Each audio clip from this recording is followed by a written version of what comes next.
on the internet. Hey, There we go. everybody's here. I think so. It's cardboard party. Cool. Well, Transition. Yeah, I'll just say the word transition. yeah. And then we'll just That go was with very that. staccato of us. Let's just get straight into this. Okay, ready to roll. Everybody's got their info in front of them. All right. Maybe. More or less. Well, we'll see More what or happens. less. All right. Welcome to Cardboard Conjecture. I'm your host Norm. And I'm Ryan. And on this episode, games of late, some news. And Ryan, can you hear what's coming? Tell us what's coming. I think it's coming. It's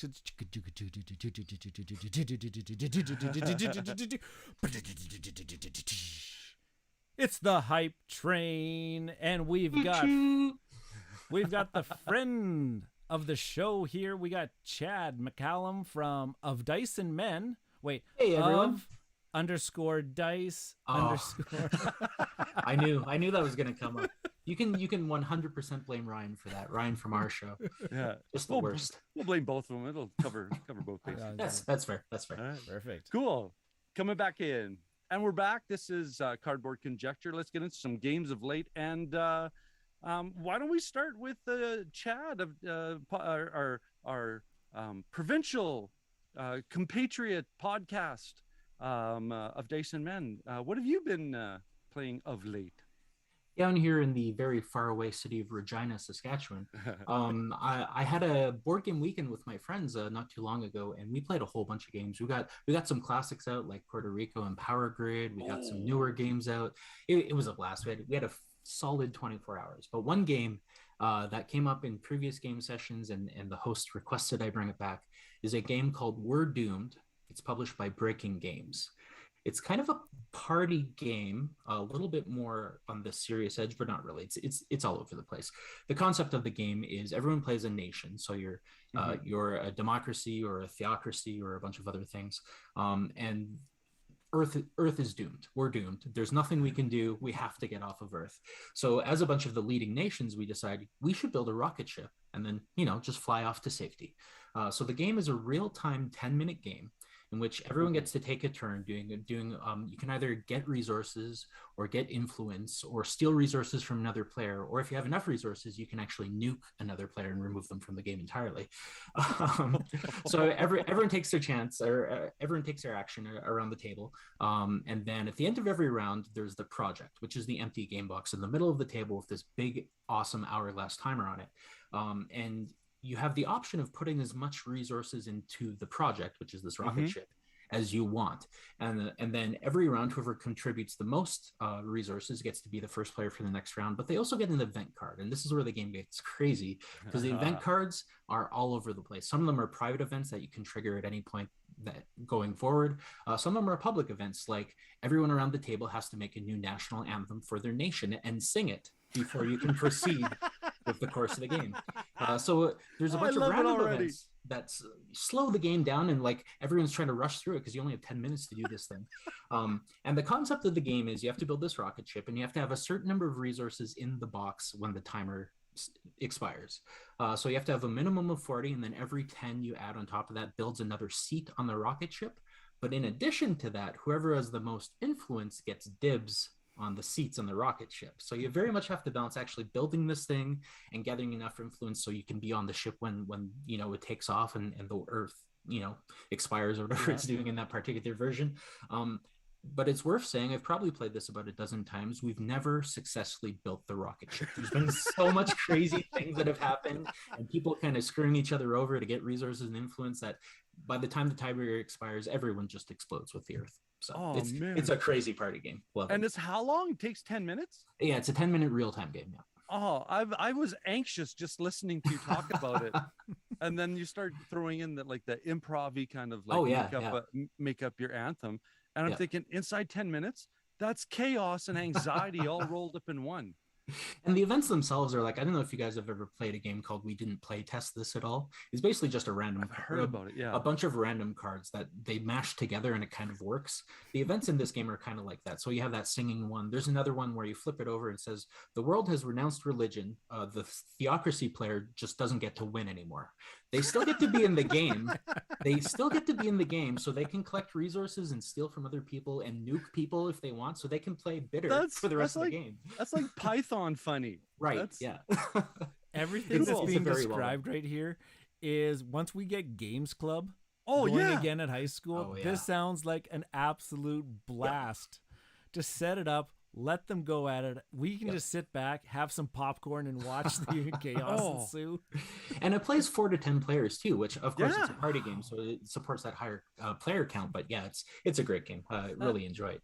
Well, I'm looking this up on BGG, and the cards that the stand-up cards that you have that identify who you are. It looks like they've got some pretty good ideas on how to approach that faction, I guess. Yeah, so each faction, there's 5 factions in the game, but if you play 10 players, there's 2 of each faction in play. Everyone has the same actions every round, but your particular faction can do one of those actions better. So Democracy might be able to produce 3 instead of 2 or something like that. So there's small tweaks, right? Now, it's funny because Ryan and I are both like right brain, left brain with his math and my humanities. Right. And being the former drama teacher, do you guys kind of take on a little bit of role-playing action when you... Okay. Oh, definitely. Yeah. It's so much more fun when you lean into those roles. And a lot of the times the event cards make you do it. Like there was one event card that said you can't refer to yourself in first person anymore. So you have to say, you had to make up a name for your nation, and then you had to use that name the entire rest of the game. I was thinking is Seinfeld. Jimmy's going down. Jimmy's got a leg injury.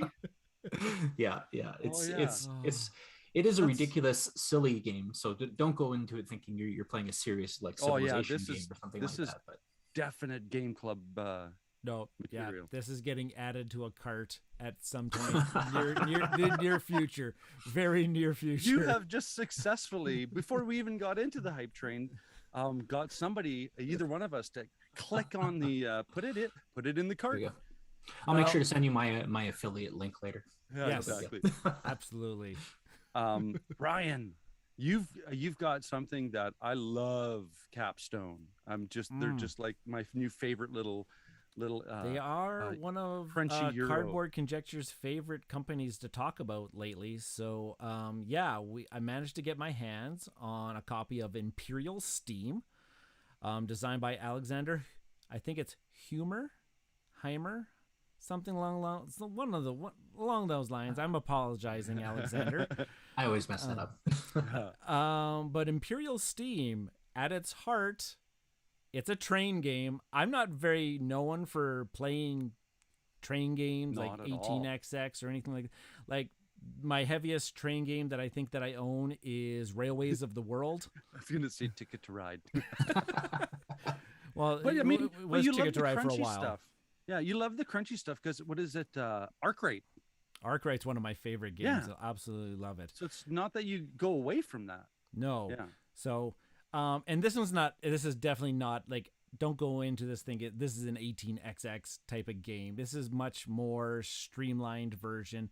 There's not a lot of things dealing with stocks, even though there's a stock component to the game. It's not like, hey, I'm buying shares of Chad's company and we are driving those prices up and down type of thing. You don't need a spreadsheet off to the side. Yeah. We do not need computers. We don't need computers off Poker to the sides. Yeah. So my wife and I tried playing this. So here's the keyword: tried playing this past weekend. We set it all up.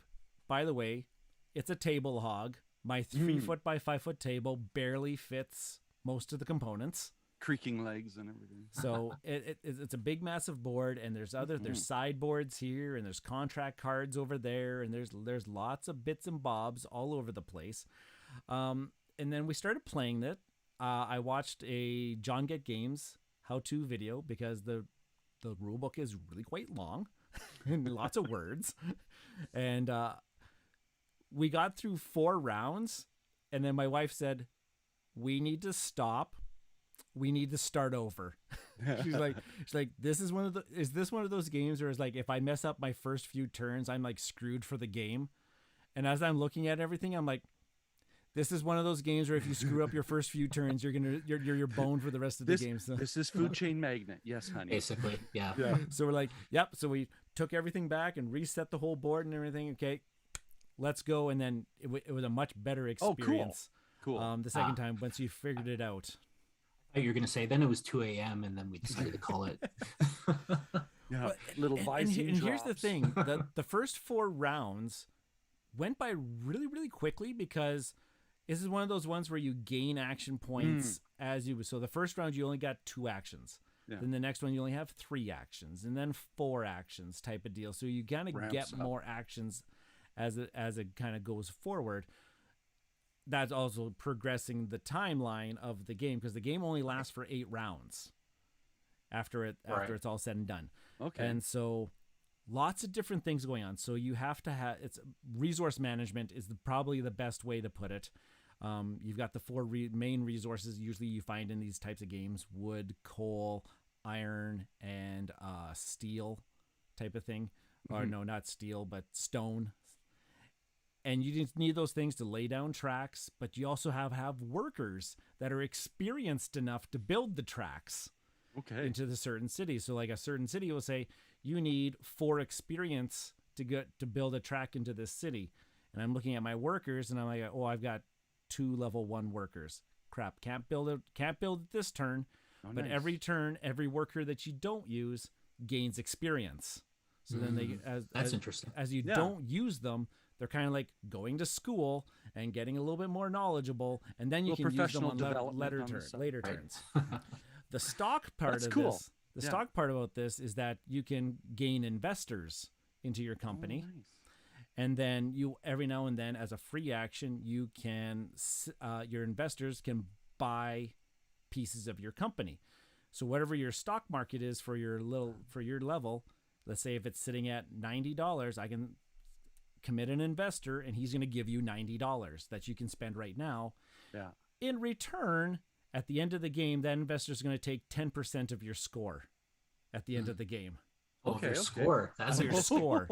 Yeah, Nice. because in this game, the score is money. So he's going to take 10% of your money at the end Right. of the game. So if I use 10 investors throughout the game, I will have 0 money at Just the end of the break game, and I will not win. Yeah.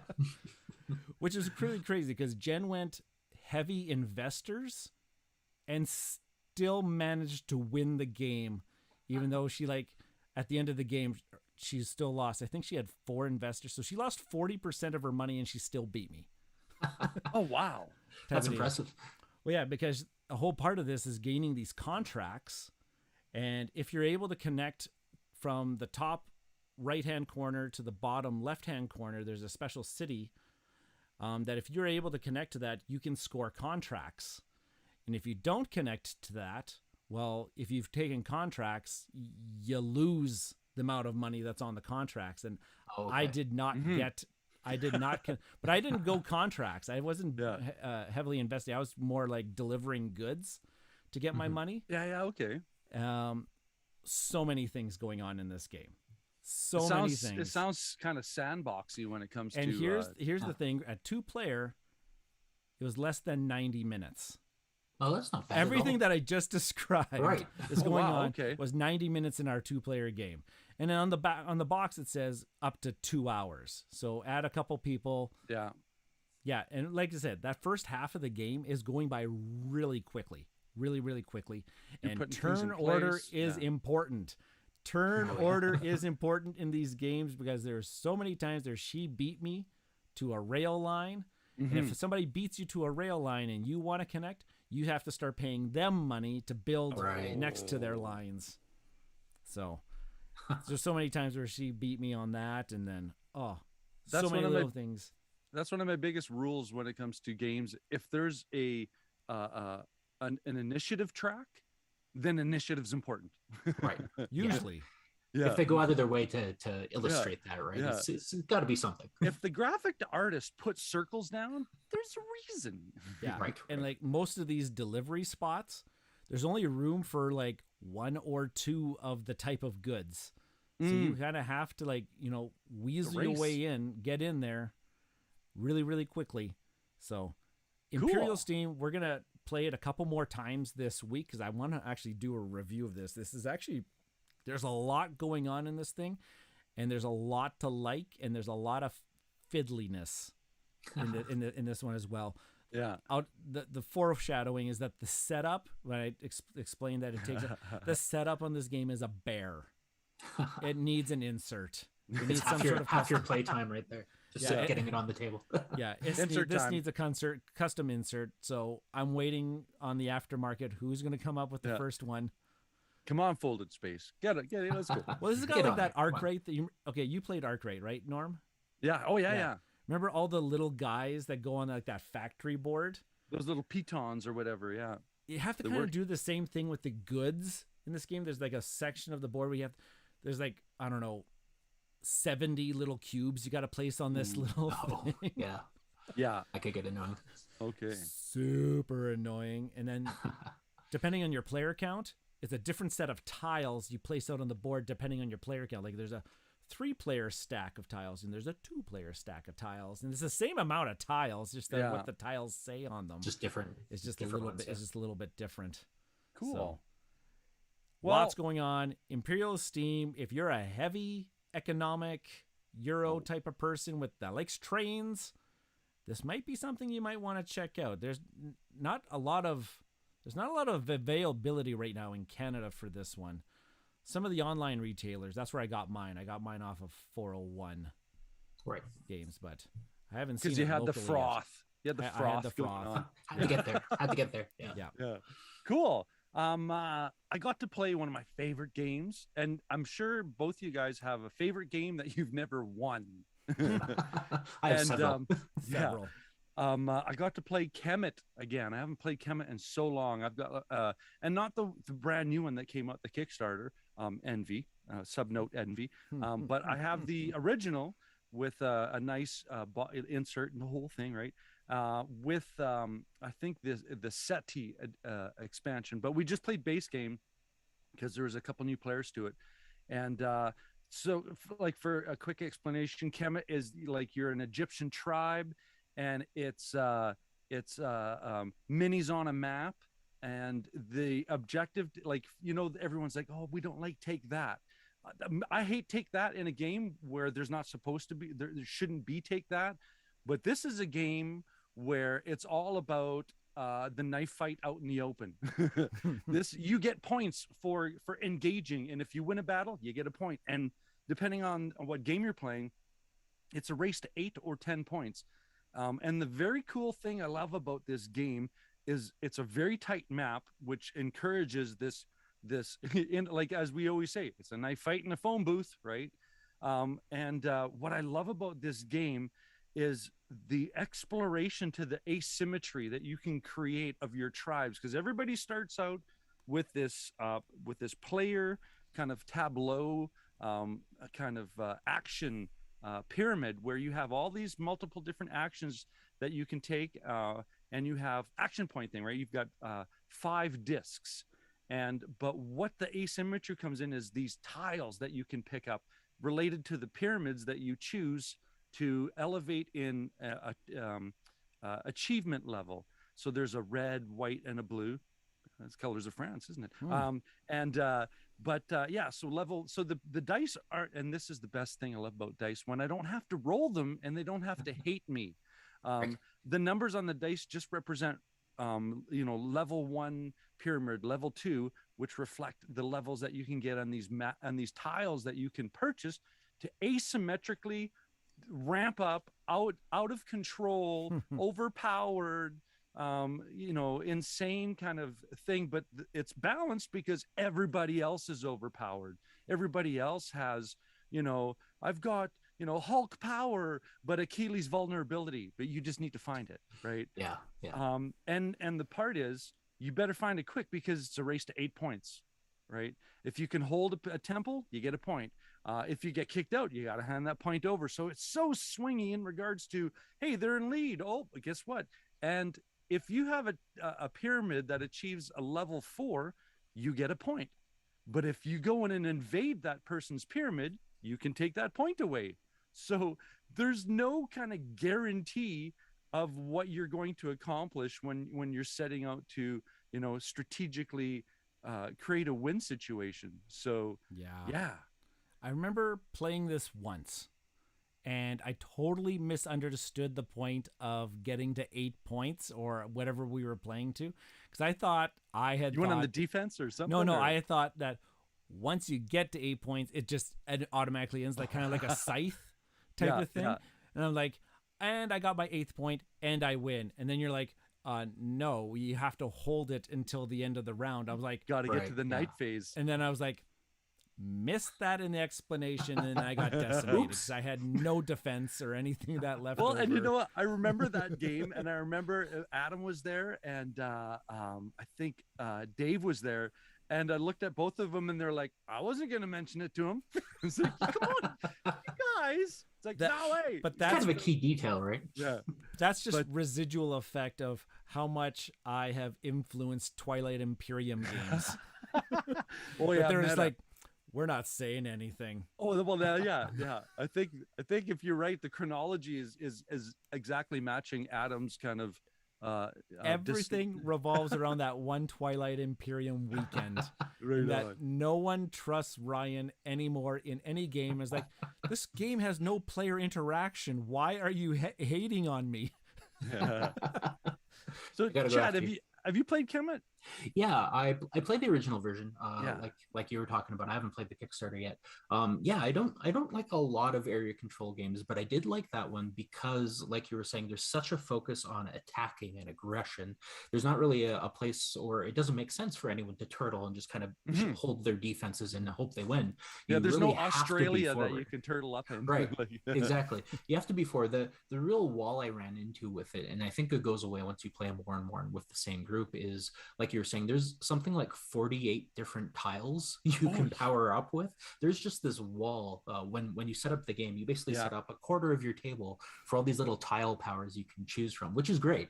Lots of variability, lots of different ways you can go with your strategy. But as a new player looking at that big, wall of tiles, it's hard to like get a grasp of where I should go. And it's almost like things connect. Yeah. Right. It's like that paradox of choice, right? Like you have so many options in front of you, you can't pick one. I was just visualizing standing at an ice cream shop going, I just want one. I don't want 100. Exactly. I just want, give me 3 picks. Right. Yeah. So I totally understand that. Yeah. But overall, it's a great game. I really like the focus on attacking, and it kind of, especially if you're not comfortable in those area control games of being the aggressor, because it's a certain type of personality that really goes for that. It kind of forces you into it, which I found really neat. And there's sneaky stuff you can do in the battles where you can just retreat and not allow the person to get a victory. And they're like, "Hey, you can get back here. I need this point." You're like, bye. Nah, I'm good. Yeah. Right. And the special minis that you can get that are like the big sphinxes and stuff.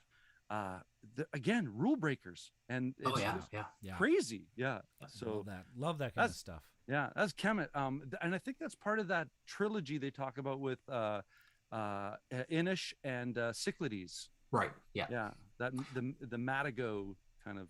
Yeah. I've played all 3. They're all great games in their own right. And I think there's even a crossover between Cyclades and Kemet as well. Like you can get an expansion where you can use the monsters in one and the other and type something like that. But cool. Great games. Sweet. All right. So we'll take a little break, come back in. Do we want to do some news, or do we just want to go to the news? Just a quick run through? I'm interested to see what this top 6 family games. Let's do the top 6. Yeah, let's do that one. Okay, coming back in. And we're back. This is Cardboard Conjecture. We're going to go into some news. Ryan, take us away. What do we got for some news? Well, you snuck into the show notes here when I wasn't looking at one point in time. You mentioned that BGG's got top 6 family games for the 2021 holiday season. So it's like the 2021 BGG holiday gift guide. And it's a video. I thought it was an actual like text list. If you click on the link, it brings you to their Twitter feed, and there's a banner, and I'll list the games for you guys because I can see that right in front of me. And then if I can look at if I actually looked at the picture, this works. Okay, we got there. Go for it, Norm. No, take it away. I just saw you going. I'm in a tech situation. I need IT. Is there an IT to help this me? this is real. This is real time. Ryan goofing up, folks. Okay, Makes for good entertainment. right? Okay, so top 6 family board games, and these are not 2021 releases. But just I to noticed, play. I noticed Yeah. that. Yeah, just I like these kind of lists. Bring some of the things back, because Norm's favorite game is on I have here. an objection of one of them on this list. Norm's favorite game, Splendor, is on this list. I don't know how I feel about that, but okay. Okay, yay. Let's go. All right. Well, So- Splendor's good for what it is. Yeah, for I'll, what it I'll give you is. that. Splendor- It's a mechanism. Splendor is a good family game. I will Yeah. give it that. Yes, But you'll play Perfect. it twice and then move Yeah. on, right? It hits or, the or, title. or you'll play it 100 times like my wife and I have. All right. But I mean, that's No the thing judgment. that's the thing with games. If it scratches that itch in your brain, so be it. Right? I'm interested in Marvel Splendor, because apparently Yeah. it's supposed to add a couple things. It adds like Okay. a new gem, so it adds like a new color to it. And Did you say a theme? oh, jeez. Sorry, did I say that out loud? Oops. Okay, so Splendor's one of the top 6 family Yeah, games. Okay, yeah. a good family title. Absolutely. Azul is on here because Azul makes every single list ever Of course. published ever since it came in its Well, inception.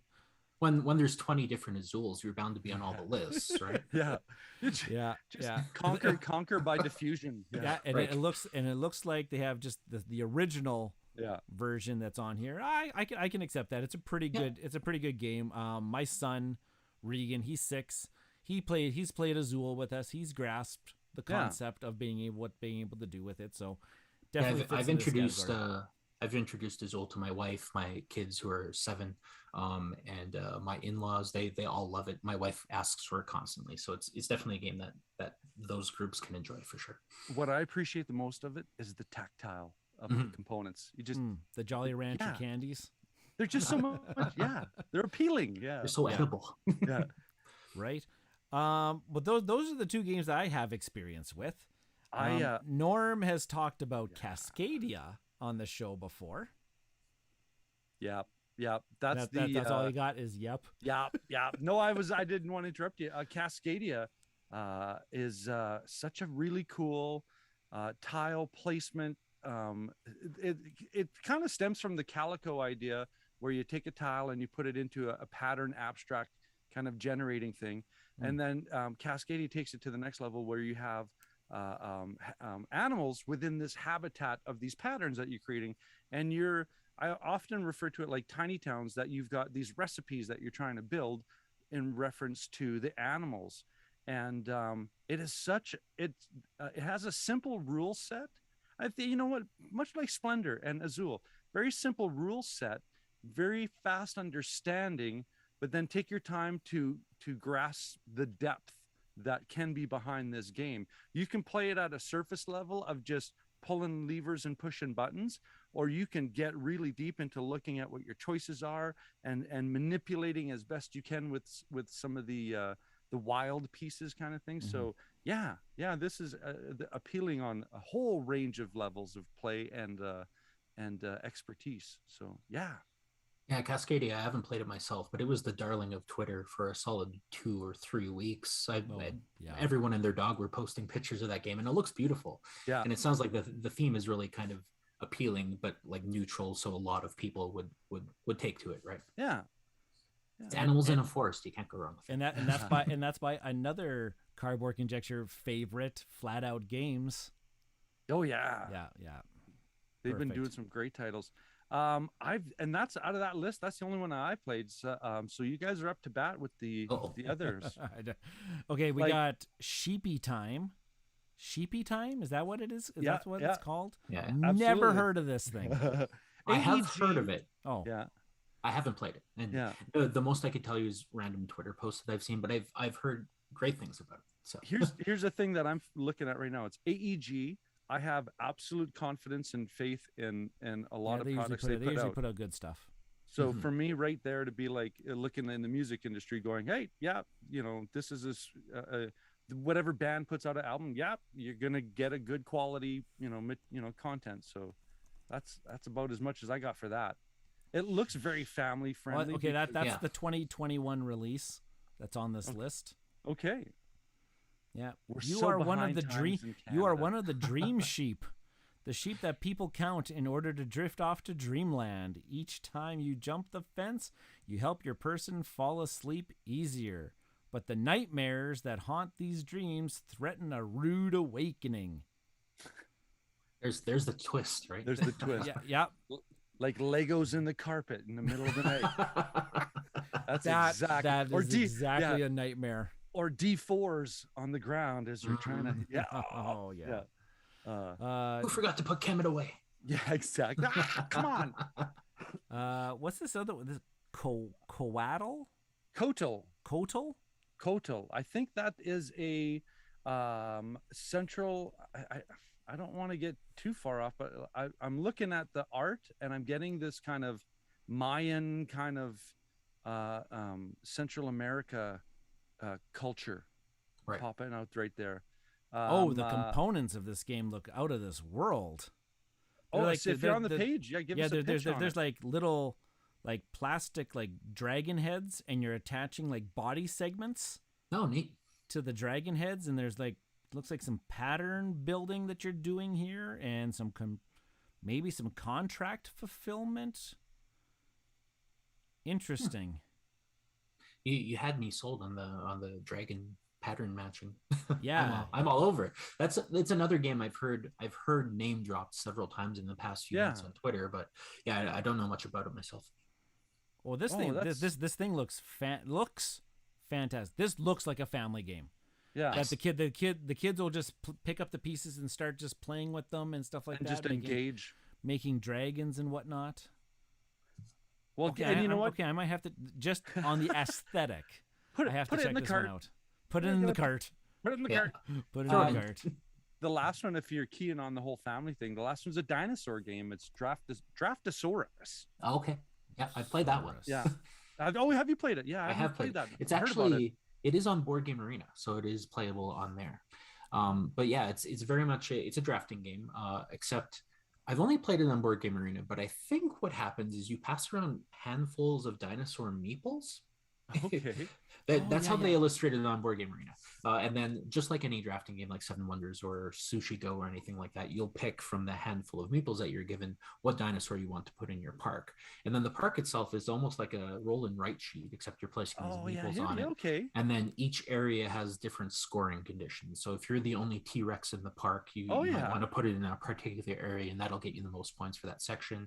Then you want to go for triplets in another part of the park, and that's based on, the dinosaurs that are getting passed around every round. It's a fun little drafting game. I'd put it kind of on the same level as like a Sushi Go type of gameplay, but you're passing around dinosaur meeples, right? So that extra point for that for sure. Oh yeah, I'm looking at the pictures, and again, colorful, vibrant, and dinosaurs. It plays nice and quick too. Yeah, cool. Yeah, it's probably like a 20-minute game. Oh man, I'm spending lots of money tonight. I'm predicting it right now. This is the hype train, right? This one looks fantastic too. Mm-hmm. So you would actually be physically. I can see this physically passing these meeples around the table. Perfect COVID game. Oh, for sure. Don't sneeze into the bag, please. Just get your hand sanitizer. Yeah. Every time you pass the meeples. Just basically squirt Purell into the bag and shake it up. There we go. There you go. Cool. Well, that's a good round. That was voted by 1 million geeks have spoken. Nice. Yeah. These are the top 6 family board games of the 2021 holiday season. Woo. Sounds like some solid recommendations. And I think most of those games are at a very decent price point as well. So availability, which makes them family friendly. Yeah, exactly. Yeah. Cool. Well, Draftosaurus and Koatl got my attention. Yep. 100%. Nice. All right, cool. Okay, let's come back in and let's get some. I'm so excited for the hype train. All right.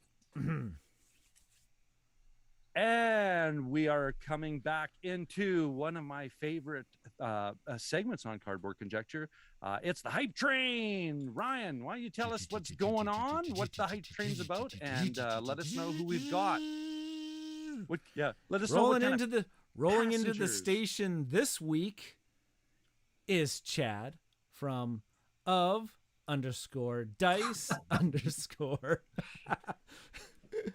of Dice and Men. Yes. Welcome, yes. Chad.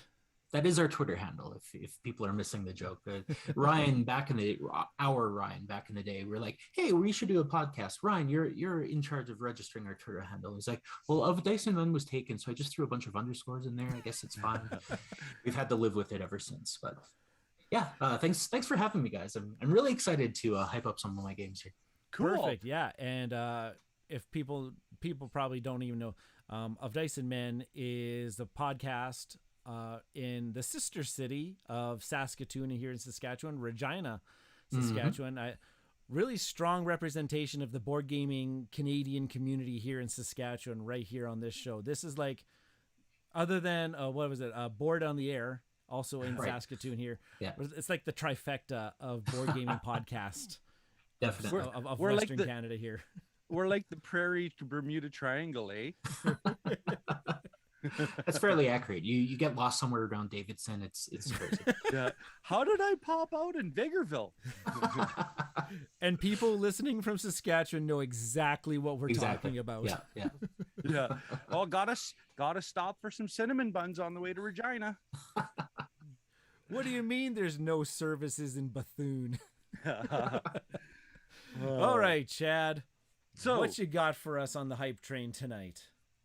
So I took it upon myself to put some restrictions on myself because I find I work a little bit better if it's not just free form. Because I was talking to Norm and like, okay, like, do you want games still in print? What do you want? He's like, whatever you want.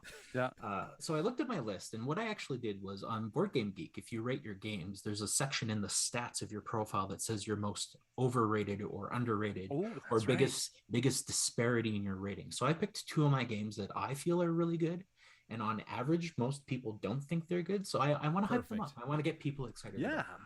And then I cut it down. Very definition of the hype train. There you go. and then I cut it down. Approach. Yeah. And then I cut it down to games that are still in print because there's a few on that list that I'd hate to get you guys all hyped up and then you just can't buy them anywhere, right? So the 2 games I picked are Dark Souls, the card game, not the board game, the card game. Okay. And Dawn of Peacemakers. Have you guys heard of either of those ones? I've heard of Dark Souls, the board game. Didn't realize that there was actually a card game associated with it. Okay. And then Dawn of the Peacemakers does sound vaguely. It does sound like something I have heard of. Right. And I can see Norm is vigorously Googling now. In the background. Oh yeah, I'm like Board Game Geek search engine right now. So what do you want to talk about first? I'll start with Dark Souls. So Dark Souls, the card game, is published by Steamforged Games, which is the same company that did the Dark Souls board game Kickstarter. And that was a huge one. A lot of people, based on the video game IP, were all into it because Dark Souls has a huge fan base as far as the video game is concerned. And the board game fell a little short, I think, for a lot of people. It was way longer than it should have been. There was way more randomness to it than people expected, especially coming into the board or from the video game into the board game. You're kind of expecting a certain thing, and I don't think a lot of people got that. But at the same time, Steamforged took the license, I guess, and made this card game. I don't think they put it on Kickstarter. I think they just went straight to press with it. And it's a lot of the same concepts. And personally, I actually don't like the Dark Souls video games. They're extremely hard, extremely difficult. I don't have time for that. But the card game really speaks to me. So it's kind of a deck construction game. So when you start the game, you get a character deck. So you can pick the assassin or the warrior, a lot of the same types from the video game. And you get a deck of about 30 cards or so, and they have stamina on them, and then weapons and armor and equipment and stuff like that. And the point of the game is you'll pick one of a few various maps that comes in the box. They have 2 big scary bosses. You have to defeat both of them within 5 resets. So kind of like the video game, you have this deck of cards and you go through it. And if you ever get to the point where you can't draw a card anymore, it's not like your standard deck builder. You die if you can't draw a card. So it's very much a like almost not quite push your luck, but it's very much you've got to keep an eye on that stamina. And after each fight, you can choose whether you want to keep going and try to get more loot and fight more bad guys and get more experience, which in turn makes you more powerful, or go back to the campfire. So you can only go back to the campfire 5 times, and then the game's done. So it's very much like you have to manage, all the how far you want to go each time you go explore, and how much you can explore and work your stamina and equipment, and still try to defeat these 2 bosses before you're done these 5 resets. It's got a lot of really cool concepts in it. It's very much like a lot of deck builders where you've got this deck of cards, you shuffle, you draw 5, and you play what you can out of it.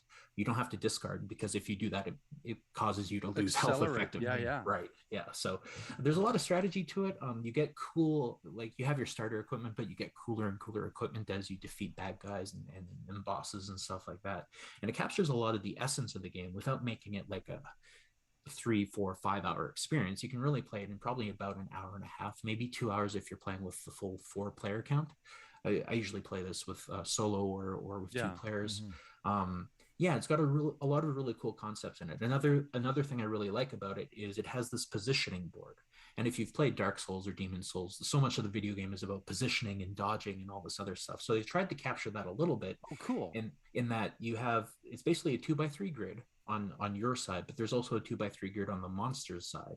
And then you have to be in a certain position to be able to hit them with your equipment, and vice versa. So if you stand in a certain spot, the monsters will get you based on where you're standing and stuff like that. It's co-op. It's got a lot of cool co-op aspects to it, trying to work together to maximize the hands that you guys have in your decks and do the most damage and stuff like that. So it's got so many cool little aspects to it. It has artwork from the video game as well. So if you actually are a fan of the game, you can appreciate some of that.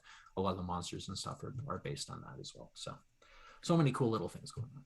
Well, I'm looking at you just spoke about artwork. I'm looking at some images, and I've got like a nice shot of somebody's hand of cards. And as far as the graphic style goes, I have no idea about the game. I don't know the IP.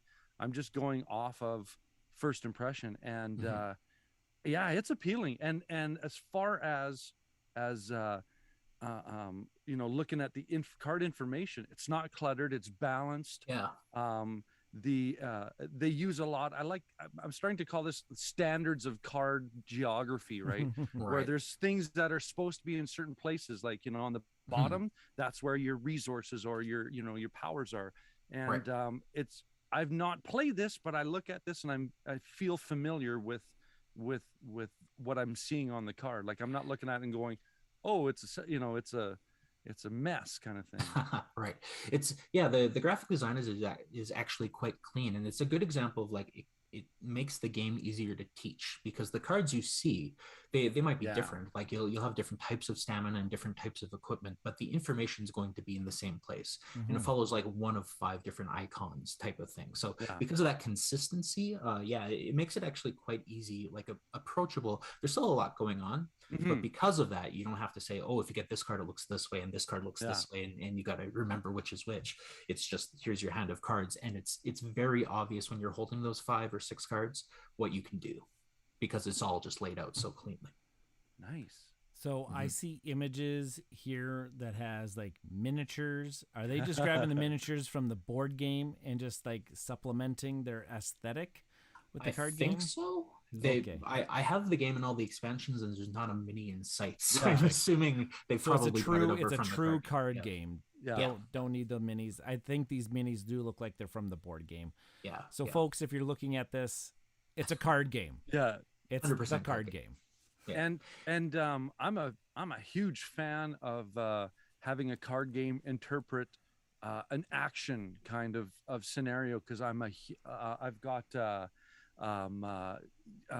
Space Hulk Death Angel, the card game.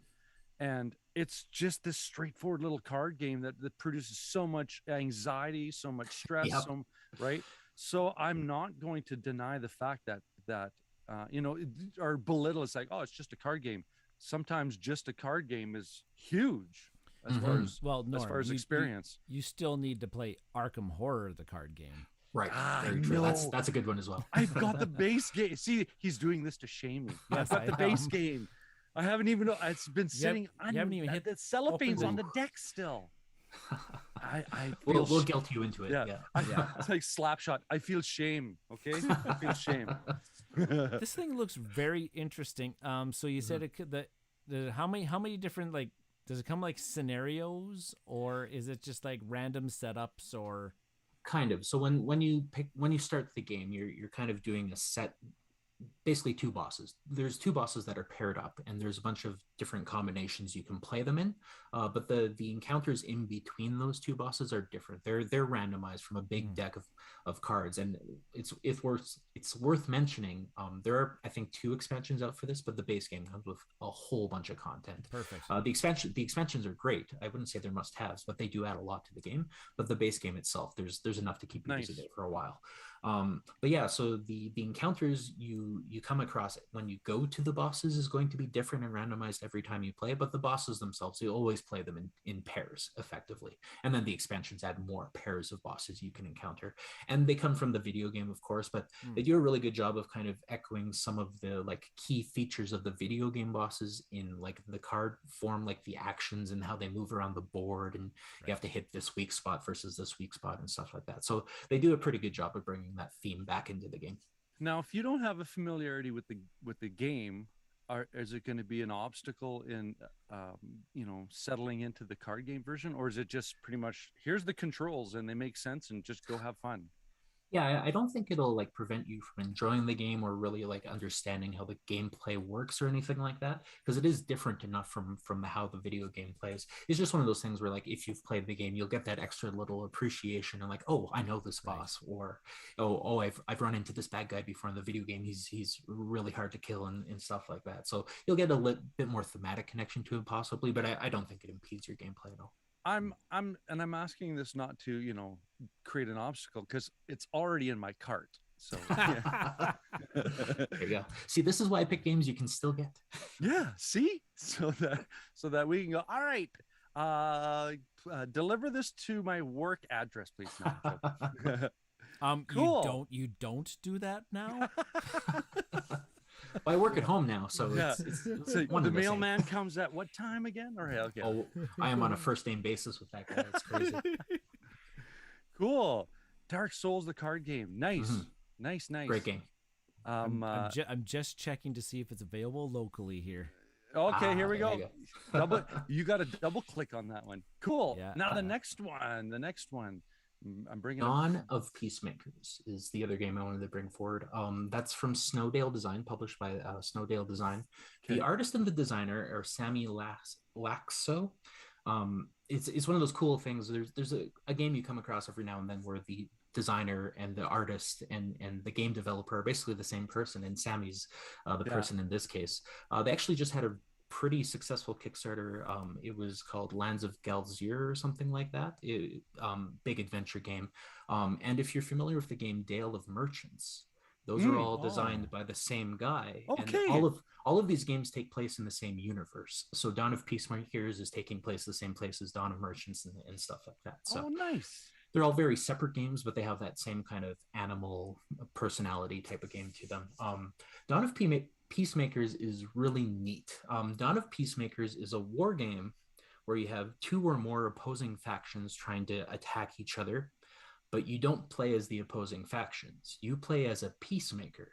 So your objective every game is to make sure the factions don't win.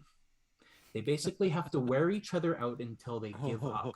You have to manage their morale by doing things like intercepting their orders and changing them, or canceling them on the fly, or like convincing one unit to go left instead of right, or weakening a unit so when they actually go into battle they're not as strong and don't do as much damage, things like that.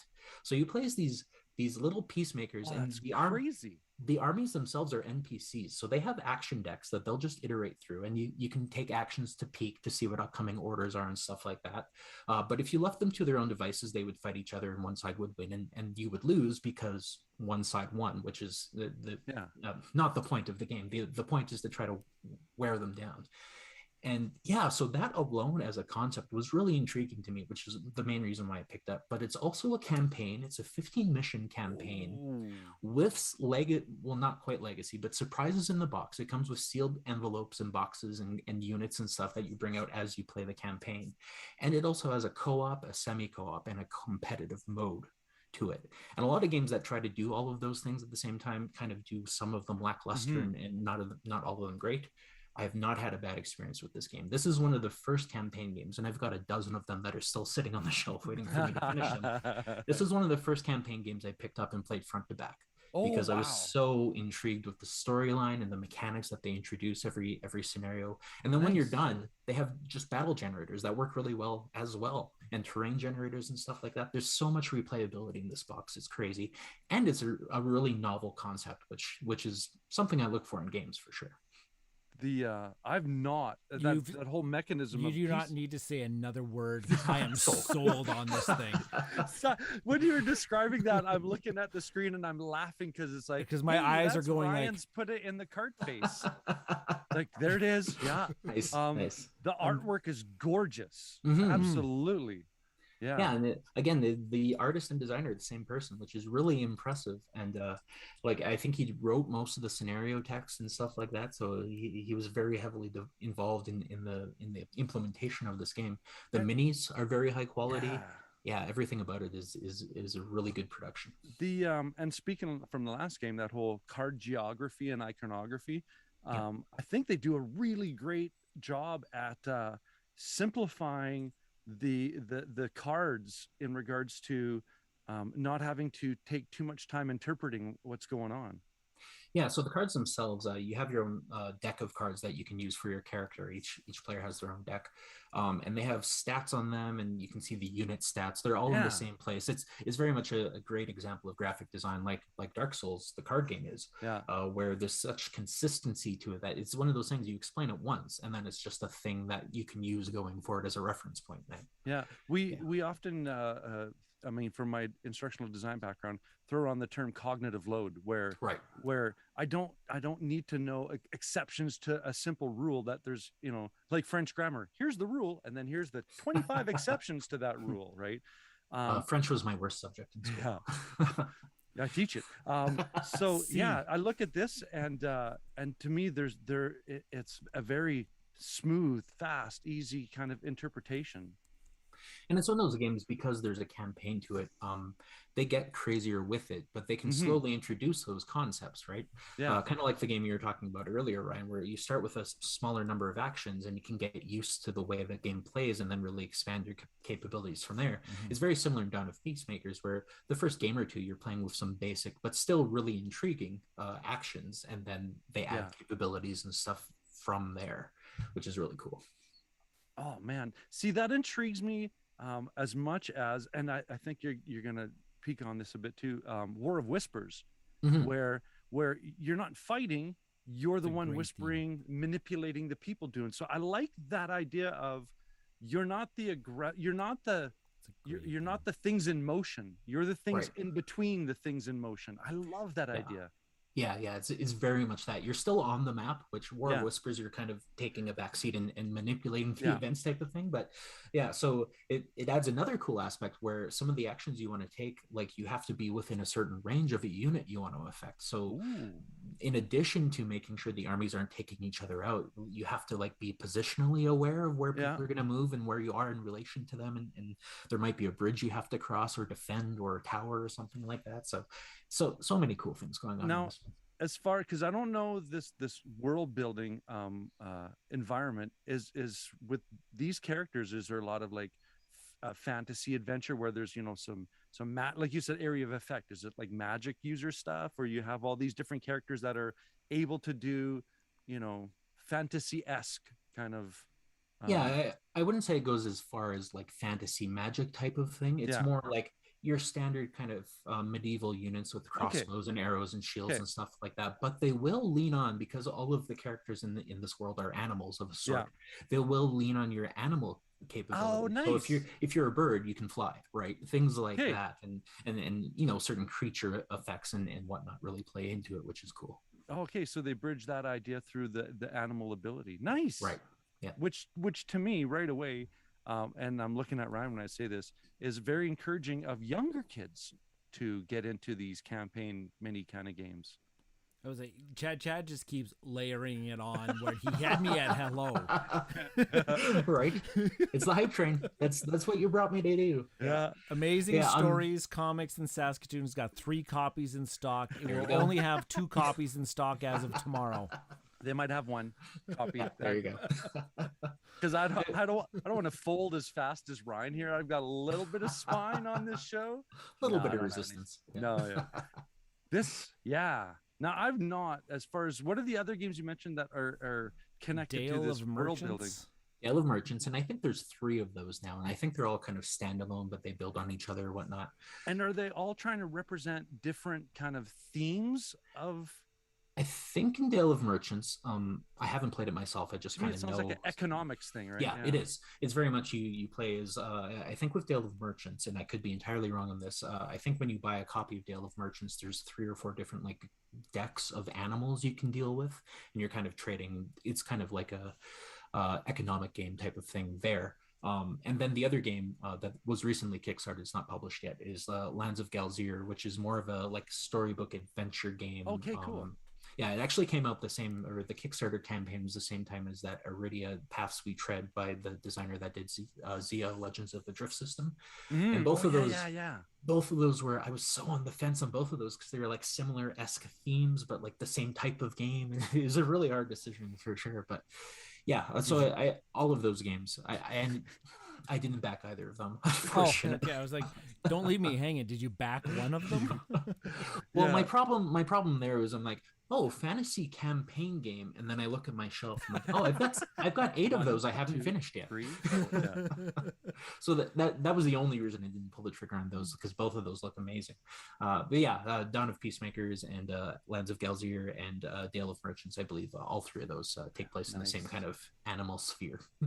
You got me intrigued with both of these. If I was going to pick one of the 2 games, which I might pick 2 of the 2 games, but if I were to pick one of the 2 games, I'm pretty sure this one is going to be it. This one you hit so many check boxes of things that I like, and then you hit campaign, and I'm like, boom. And pseudo legacy, like you said, There's some big twists in that box too. It's like I was genuinely surprised opening some of the components. I'm like, oh, and it happens like mid campaign, like mid level, like in the middle of playing a round of the game. This big thing happens, which is really cool.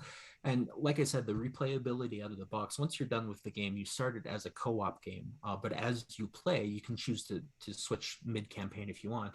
They start introducing competitive and kind of semi-co-op hidden trader-esque or like personal objectives is probably a more accurate description of it. But they start introducing some of those goals in mind. So you can come back to the campaign and do the same thing, but now you have to do this on the side of the map while also trying to achieve your objective. We'll throw in something else to juggle. And then the success of your campaign affects future parts of the campaign, which is really I love that in campaign games, how your decisions can play forward, like in the Arkham Horror card game. Hint. So it has some of that in there as well. Cool. Wow. Okay. I have never heard of how everything you described makes it sound like one of the most phenomenal experiences that I'm ever going to have in board gaming. And I'm only hearing about it for the first time tonight. How is that possible? And that's why we have the hype train. We got to show some love. Got to show some love to these trains and get them some hype. I mean, so many games come out every year, right? It's so easy for some of these good games to fall between the cracks. Like I think the Dark Souls card game just kind of got undercut by the board game, right? Which is a big, expensive, fancy production that didn't do that well. So people probably aren't interested in the side version of that. And Dawn of Peacemakers, I think Snowdale Design is actually self-published by Sammy as well. So a smaller... They're not going to afford the smaller publisher, not going to have the same level of marketing. They're not going to have like Asmodee. Yeah. So I think some of that came to play there as well. But yeah, it's a great game. Yeah. And I mean, it's that same situation where it's like you have to understand too that if you have a game that is hypeable and then it just sits on your shelf, like Arkham Horror, that Right. you have to have some compassion. I to those don't think Arkham Horror needs very much hype behind it. Yeah, no, I'm talking about the this point. compassion. It's doing pretty good. Yeah, I'm talking about the compassion for the guy who hasn't played it yet. Yeah. But yeah, no, shame. Right. Yeah, Cool. I'm looking at BGG stats here.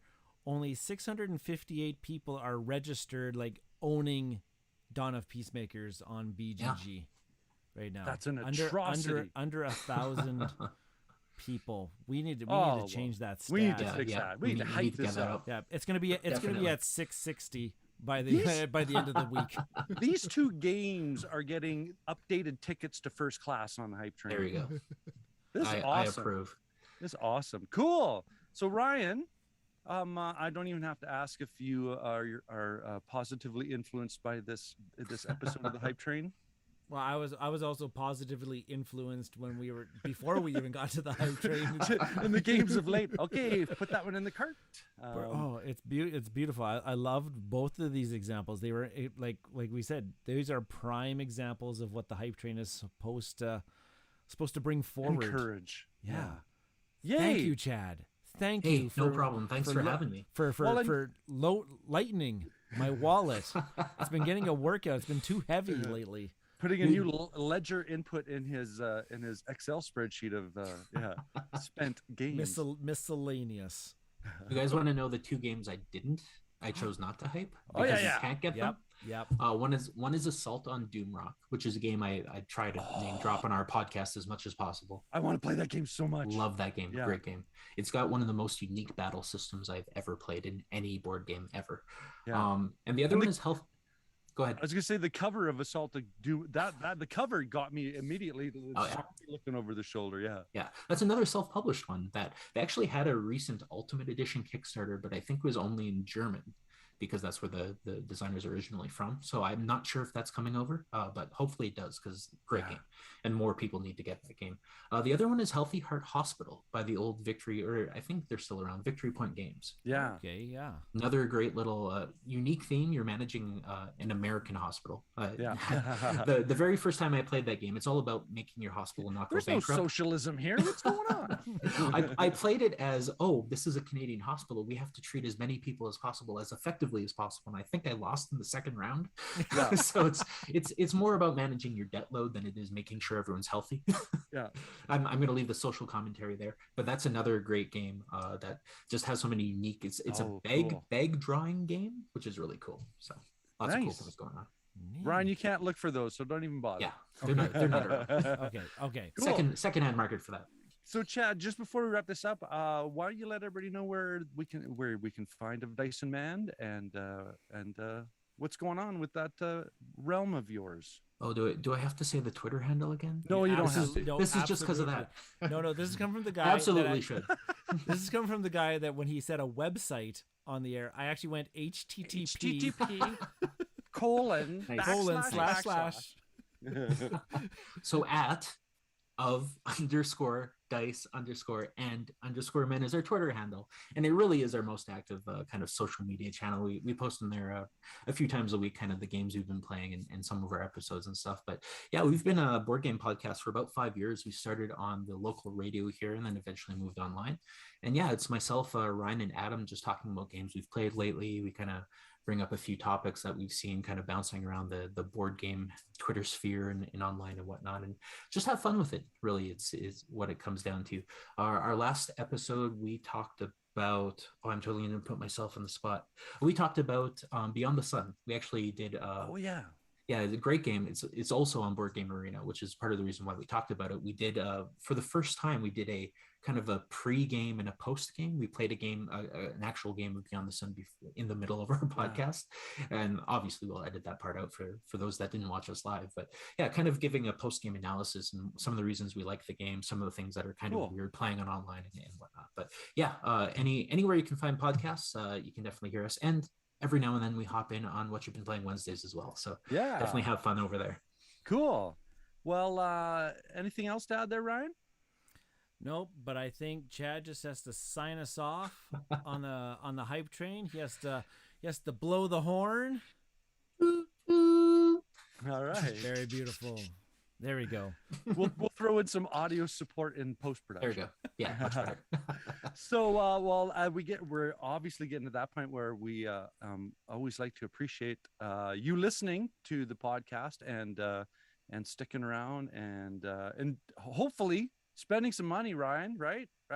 Yes, that's the whole point of listening to Cardboard Conjecture is to spend money. Yeah. Well, that being said, I'm your host, Norm. And I'm Mr. Moneybags. I mean Ryan. And thank you to Chad for participating in this episode. And we'll catch you later. Yay! And we're out. And Cool. we're out. I'll fade us out. I'm always bad on the streaming part. And Oh, yeah.